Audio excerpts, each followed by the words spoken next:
Let's talk about how we can get consumed by our anger. When we feel angry, it narrows our perspective. It makes our partner look like the problem rather than part of the solution. We are laser focused on something that our partner does that frustrates us. Our memory and real-time observations start to be manipulated in a way that proves what we believe to be true. It's like our hype woman. If you believe that your husband doesn't listen to you, she's going to find all the examples in the past and present of how he hasn't. But here's the thing, she's ignoring the times where he did. Anger can distort your reality enough to make you believe that your marriage is over. Welcome to the Marriage and Motherhood Podcast. I'm your host, Michelle Perda. As a marriage coach who's married with 3 kids, I know how much parenthood could change a marriage. If flirting, laughing, and having fun together feels like a thing of the past, then I'm here to teach you that marriage doesn't have to feel so hard with your parents, and your marriage can thrive even when you're in the season of raising kids. Whether you're in a good place in your marriage and you just want to continue growing together, or you're wondering if you even like your spouse anymore, this podcast has something for you. Join me here each week as we dive into what it takes to help your marriage grow, and maybe even do a 180. You'll learn ways to handle conflict better, bring that spark back into your relationship, as well as learn how to improve other areas of your life from my lovely guest experts. Are you ready for the next stage of your life in marriage? Let's dive in. Hello. Welcome back to another episode of the Marriage and Motherhood Podcast. Today, I want to dive into anger and frustration and feeling so over it, right? You are just seeing all the negative things, feeling all the negative things towards your partner about your marriage. And it just seems like things don't run as smoothly as before. Things just don't feel as easy as it did before. And truth is, you can love your partner so deeply and still get swallowed up by moments or even seasons of anger. Okay? Anger is a very healthy and very normal and common emotion to feel. In fact, I work with a lot of my clients on anger and how to harness their anger in a healthy way, right? Without anger, we would just allow people to walk all over us. We would stay doing the same thing forever to our detriment, right? And so anger definitely has a place in your life. However, it's important to know how to use anger. And I feel like I need to make an episode about that. So stay tuned for that. But today, in this episode, I want to talk about what you can do when anger blinds you into believing that that's all your marriage is today. I want you to have a more balanced view of what's going on, because I had this conversation, and this is inspired by a conversation I had with my tennis coach, actually. Today I had a lesson. He is actually a newer tennis coach for me, and he had just learned that I'm a marriage coach, which I get is not like a normal answer for people. And so he was very intrigued by it. And he comes from a family where people have not gotten separated and divorced. He mentioned maybe one couple out of his whole extended family. And he brought up how that doesn't represent people's experience today, where the percentage of people leaving their marriages, choosing to start over again and co-parent is upwards to 50%, right? And he was saying that he grew up with the culture of, we're going to figure this out. We're going to work through this. Leaving is not really an option. And keep in mind, this excludes couples who are in toxic relationships. So if your relationship is abusive, you should absolutely leave that. We're not including that group with what we're talking about today. Okay. And he was sharing how, nowadays, sometimes people get into a funk, right? Their marriage is in a rut and they're like, oh, we're arguing a lot. And so it must mean that we are better off separating. And while that might be good, I have no idea because I don't know the nuances to your relationship. A lot of couples are going with that, thinking that's their only option because they're not aware that marriage success really comes down to skills that you can learn, right? So if you guys have the chemistry and you guys on a basic level are friends, but you argue a lot, but the partnership aspect isn't where you want it to be, but you don't feel connected anymore, that can all be worked on, right? So all that to say, just because you've hit hard times in your relationship, it doesn't mean that it's meant to end, okay? That is just a sign for change to happen. Now, separating is one way of changing things, but working with a professional is another way to change things, right? It's kind of like that, well, if we can't figure it out, who can help us figure it out?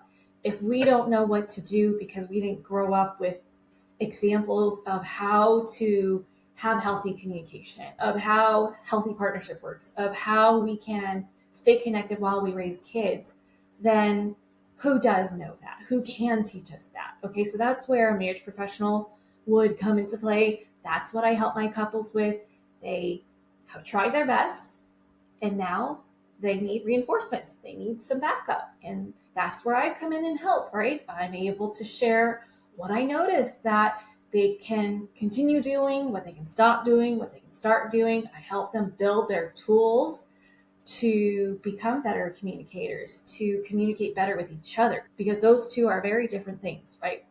And how to stay connected and how to be better partners to each other, and really just learning how they work together and help them have a better experience while being parents. Okay. All that to say, knowing what anger can do to your marriage and having the awareness of identifying that's what's happening within you and knowing what you can do next is one of those skills that I'm talking about. So that's what we're going to be focusing on in this particular episode, okay? So it is very normal to feel hurt, unsupported, overwhelmed, or misunderstood in your marriage. You are two different people with different backgrounds, different expectations, some communicated, some not, a lot of assumptions going on, and throw that into a situation where you've got little people, very demanding little people, to raise into kind human beings, a home to keep up, and work to get done, right? And so that's a lot. It is a lot to adult. And then add in little people, then you are going to be in a situation where you're often feeling stressed. And it can be easy to turn on each other and blame each other because there's a lot of stuff that isn't going well. Okay? And when we have this happen more and more often, it's almost like you get this tunnel vision where all you notice is the bad in your relationship. You're like, okay, there's one thing, and then there's another thing, and then they do this bad, and they don't do this, and they don't pay attention to me, or they don't listen to me, whatever it is, right? So we can kind of get on this roll and lose sight of the whole picture, right? And so I'm hoping that this episode will help bring back some perspective into your choices by gaining clarity so that you can decide, what do I want to do if you're at a crossroads, or help you know what to do going forward if you're ever in this situation, in a way where you don't end up potentially regretting your choices, because you're making choices from a sound mind and healthy state rather than reacting from an emotional state. Okay? So let's talk about how we can get consumed by our anger.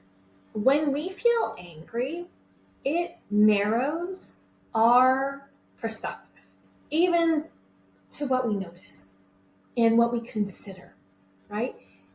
It makes our partner look like the problem rather than part of the situation and part of the solution, right?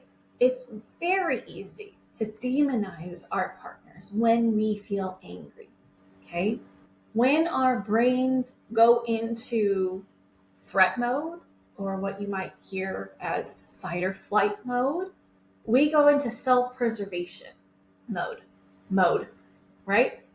We want to survive, so we're going to protect ourselves, or we're going to block things out, or we're going to get defensive, right? We're going to cope, essentially, is what's going to happen.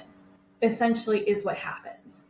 So, for example, your partner likely has a habit that you feel incredibly annoyed by, and it's very frustrating. But let's say life is really stressful for you, and that habit starts to really eat away at you and becomes your entire lens that you see them through. And then you hyper focus on it, right? Now, one thing about your brain that I want you to learn, it's called the reticular activating system, RAS for short.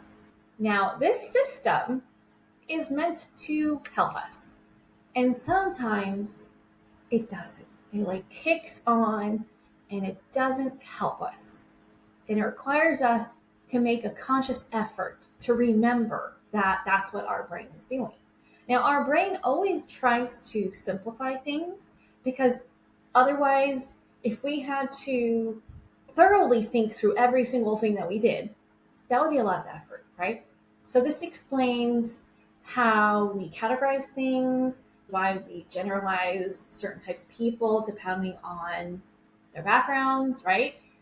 But also, if you think about you driving to work, if you do that, I feel like a lot of people work from home nowadays, but back to when you did drive to work, do you notice that sometimes you get there and you're like, how did I get here?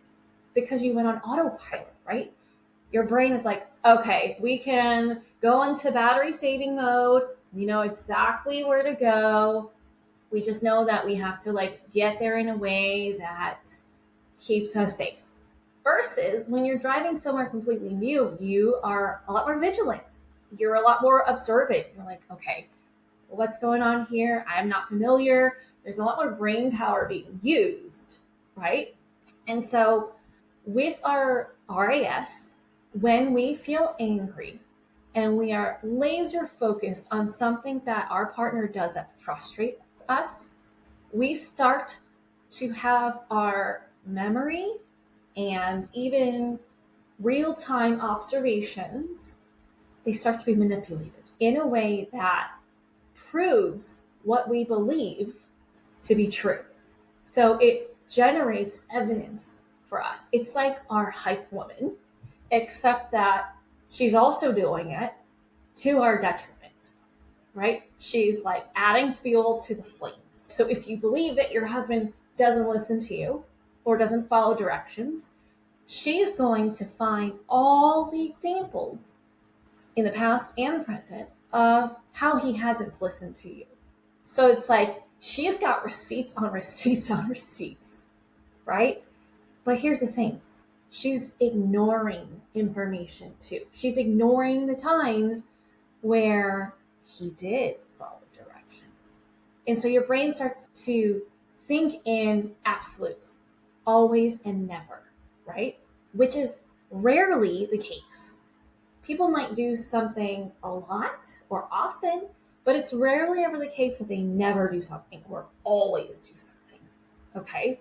So when that happens, your anger and the brain end up convincing you that nothing is working, that your partner doesn't care, that there's nothing that will help this situation, that you're all alone in this, that you'd be happier without them. But like I said, there's information being ignored, being manipulated. And so we have to be aware of this when we are in a heightened state of anger. Anger is a very loud emotion, not just like volume loud, but it's very consuming in the mind. You have racing thoughts, right? Whereas the good things that we experience, they're often really quiet, easily put into the background because it's like, oh, well, nothing's wrong. We don't need to survive anything. We're on coast mode. And it's just easy to take for granted and overlook, right? Because the brain is wired to prioritize what feels unsafe, what feels disappointing, what feels frustrating, because emotionally that feels dangerous, right?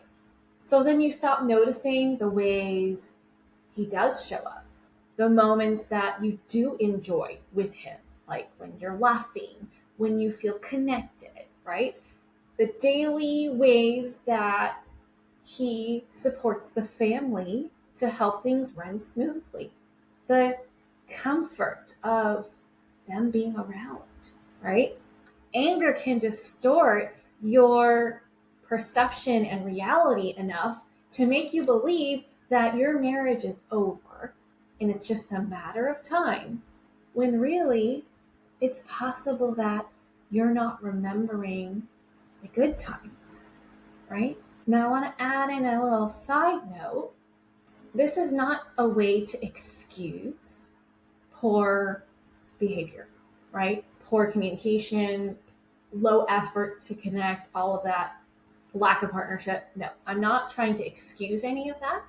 What I'm wanting to remind you to do is to look at the whole picture so that you can be intentional about deciding with a sound mind, not just taking a look at everything that upsets you. Because if you wanted to upset yourself, you can certainly make a CVS long receipt list of ways that he annoys you, or ways that he upsets you, or isn't enough for you. Okay? And what I'm saying is, can you also take a look at all the ways that he brings joy and love and connection, right? Take a look at the whole picture. Again, if you're in a toxic relationship where there's abuse going on, we're not talking about that, okay? No one deserves that at all. And if they're unwilling to change, then that's a hard pass, okay? Go get the support and remove yourself from that situation so that you can be safe, okay? We all deserve to be in a safe environment, in a safe relationship, and this episode does not apply to you, okay? I'm not saying excuse that with all the things that they do right. No amount of goodness can justify continued abuse, okay? So, with that said, I want to introduce you to a very sobering question that can help you balance out how you're perceiving your relationship when things are tough, okay? Because I know it's easy to talk about, like, I should just divorce him. That's easy to say when we're upset because we're only thinking about the bad stuff. But if you flip that and ask that differently, instead of as a threat, using it as introspection, and ask yourself, what would life be like without them? And fully explore that. right? Don't just think about, oh, my life would be better because I won't have to deal with XYZ. Think about all of it. Like, if we separated tomorrow, what would I feel? Would I actually be happier? Or would I feel the ache of everything I took for granted? Would I miss anything? Would I regret acting from anger instead of clarity? Okay. This line of questioning and reflection is what slows down the emotional spiral. And this does take a conscious effort, right? Because unconsciously we can easily just stay in anger. But if you invite perspective, if you think of the full picture, the conflict and the connection, it can separate your very temporary emotion from the long-term truth of your relationship. Okay? Now, again, this is not justifying anything that you've had to deal with. This is also not about ignoring legitimate problems that have become patterns. This is about balancing your perspective so that the decisions reflect what's actually happening, your actual relationship, not the one that your anger has painted it out to be, but what's actually going on. Okay? So there's 3 options for you when things are going tough in your relationship. You can either work on it, right, on your own with a professional. You can accept it, right? Just decide, well, that's not something that I can change, that they're going to change. And so I can choose to change my view on it or just accept it. Or you can leave, right? So every marriage is going to have recurring irritations, annoyances, differences, unmet expectations, whatever you want to call it, right? Some may never disappear completely. Like, for example, my husband often, most times, I'm not going to say always, moves at one pace. I tend to move at a different pace. Probably because my mom had a lot of anxiety, and so I was often rushed. So I just tend to move at a faster pace. But my husband, I mean, we both liken him to a turtle. And sometimes it's really frustrating to me. And while I appreciate his thoroughness in how he approaches life, sometimes it's not time to be thorough. And that really bugs me when he's being thorough, when it's unnecessary or when we don't have time for it. And so on the positive side, it's taught me patience and acceptance. And on the frustrating side, it really brings out a side of me that I don't like about myself. But also, I wish I could just hit a little fast forward or like on Audible, like 1.25, 1.5 can just get a little hustle in there, right?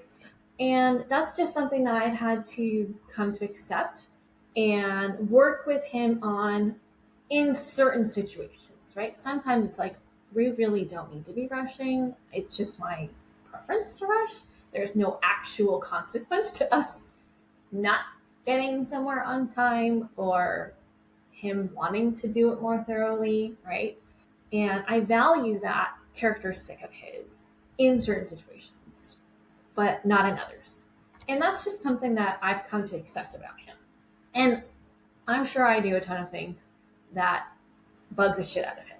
And he has just come to work with me on it or accept that about me. Okay? But the question that's important to ask is this frustration something that I can learn to accept? Is this something that we can work on together? Or is this truly a deal breaker? Okay?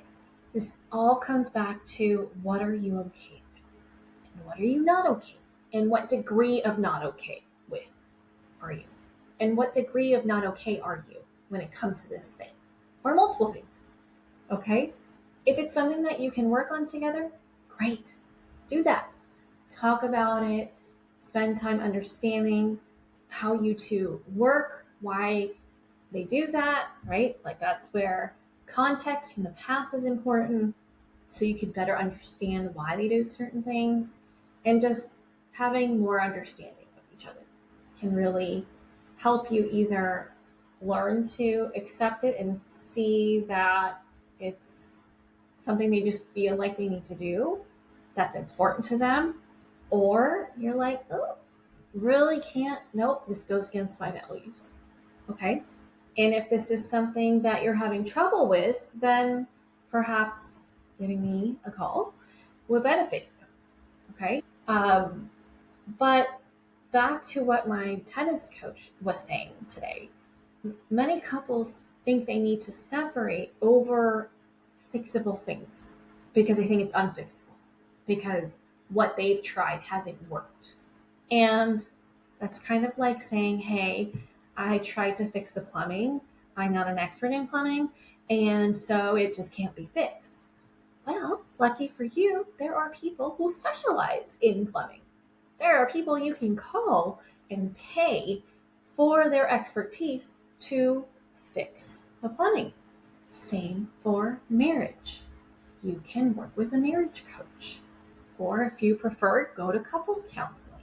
And if you're wondering the difference, I actually recorded an episode to help you decide which one you could benefit from. And that's episode 173. Okay, go check that out if you're curious. The thing about anger is that we have to understand it to know what to do. And the thing about anger is that anger is actually a secondary emotion. Anger is the surface level emotion that we see. Usually it stems from something deeper, but then we present it as anger. Okay? Anger is like our bulldog. It's like, oh, I'm going to fight for you, right? Or if you're an Enneagram fan, then you're type 8. Okay?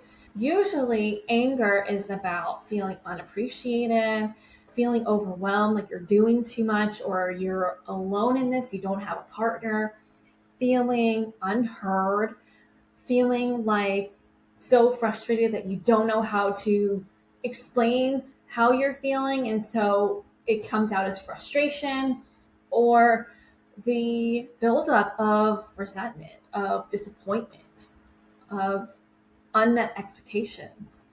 And once those change, the relationship changes, right? Those are all fixable issues. It's just a matter of having the right tools, right? Learning how to communicate, learning how to be more self-aware so that you can communicate better, learning how to listen better so that you can communicate better, learning how to respond better so that you can communicate better, learning how to share what you need. Okay?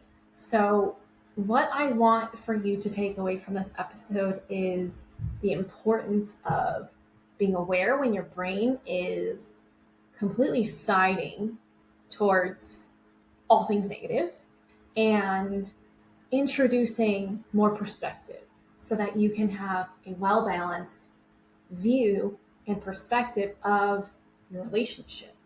So like if you're thinking of all the things that they're doing wrong, counter that after you go through that by asking, what's my partner doing right? Okay? What parts of my partner do I genuinely value? What do they bring to my life that would leave a hole if they were gone? In the moments we're not fighting, what are we like? Who are we together? Is my anger about today's moment, or is this a buildup of something I haven't addressed that I need to address? Okay? Here's the thing. We are dynamic people, okay? We can hold two emotions at the same time. It's possible. We can feel angry and grateful.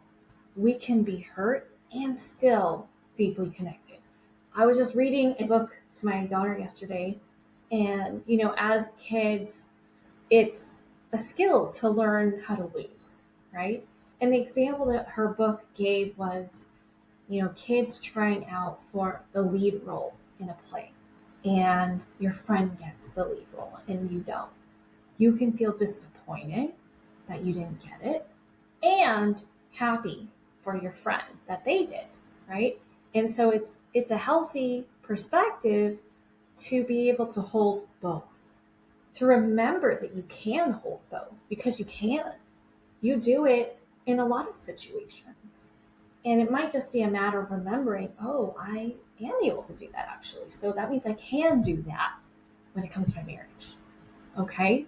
Now, here's when I highly recommend that you get support. If you're in a cycle of anger, resentment, or emotional shutdown, if you often consider separating, but you still feel conflicted, if you have a hard time thinking about the full picture of your relationship, if you want clarity but can't find your way out of the emotional fog, or if your problems feel permanent, but there's a part of you that still wants to rebuild and to work through this. Any of those sound like you, then book a clarity call with me, okay? During this call, we're going to talk about what's happening, what it is that you're wanting, and how I may help you, and what it looks like to work together. And with that said, getting help does not mean you failed, okay? Unless you have specialized in relationships, chances are you likely did not grow up learning the skills of how to have a successful relationship. So, of course, why would you know what to do, right? So it's just a matter of not judging yourself and focusing on, what do I want? If what you want is to see what can be done and have support while doing it, then perfect. Coaching is for you. Okay? So to wrap things up, anger is just a sign that change is needed. It doesn't mean that you have to stay in it. And just because you feel a lot of anger doesn't mean that that's the whole picture of your relationship. Bring some balance into it. And with support, you can learn how to interpret your anger, learn how to navigate it, learn how to express it in a healthy way that benefits your relationship, right? So that you can understand it, you can communicate it, and still feel connected to yourself and help your marriage grow. Okay? So, like I said, if you're wanting support and you feel like that is your next step, book a clarity call with me. The link is in the show notes, and I look forward to getting to know you. That's it for this episode. If you know someone that could benefit from listening to this, please share this with them. Tag me in your Instagram story so I can give you a shout out. And if you love this show, I'm so grateful that you're here. Please leave a rating and review on Apple Podcasts or Spotify or wherever you listen. I would so appreciate your support in helping this show grow, because that's truly the best way, is either by sharing the show or leaving a review, or both. And that's what helps other women like you get the help that they need. And that's all I have for you today. I will catch you back here on the next episode. Bye. That's it for this episode. I hope you enjoyed it as much as I enjoyed making it. If you did, please send me a message over on Instagram at Michelle Perta Coaching to let me know what you loved most about it. Hearing from my listeners is my absolute favorite. And if you've been loving this podcast, please leave a rating and review. This will help people like you find the show and get the help they need. Catch you here on the next episode. Bye.